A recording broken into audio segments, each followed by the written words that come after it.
upon as the time when Jesus was called to that. And he was born miraculously from a virgin mother. I mean, do you guys believe in that as well? Within the United Church of Christ, there would be a variety of views. My own view is that in studying the Hebrew, the Hebrew Scriptures, otherwise known as the Old Testament, talks about a virgin, but the virgin in Hebrew just means young woman. So I would say that being born of a virgin is not as important a doctrinal point as some of the other issues, some of the other things that surrounded the life of Christ and his community or communities as they grew up around him, questioned him, wondered what they were doing, followed him for apparently no reason. But the virgin birth historically has been a doctrine of the faith. But then that leads to the question of the being of Jesus, then the divinity of Jesus.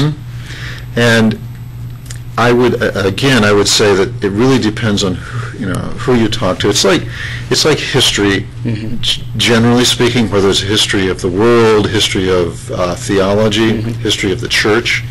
I've always said that there is no such thing as history, only literature. That is, who's telling the history. Usually the history is written by the winners, and it's written by men. And again, I'm just talking from my own standpoint. And it can be distorted. Exactly, and that's my point. It can be distorted or it can be changed, because throughout those thousands of years of history,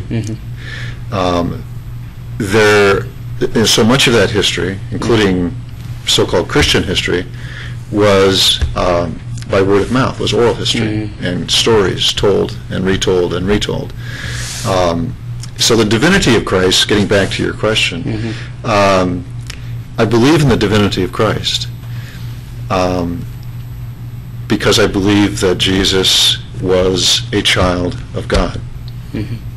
I also believe that the rest of creation, the rest of humanity, are children of God. Is it the same thing? You and I and Jesus, are we the same then in that definition, terminology-wise? Because if he's divine, are we divine? I believe that we share in that divinity, and I'm not one to be able to come up with percentages, saying Jesus was 90% more divine and so forth. To me, the point is that, and the really great point is that we all share in the divinity of God. And St. Paul says in one of his letters, and again, I'm not very good at coming up with direct quotes of Scripture, but St. Paul says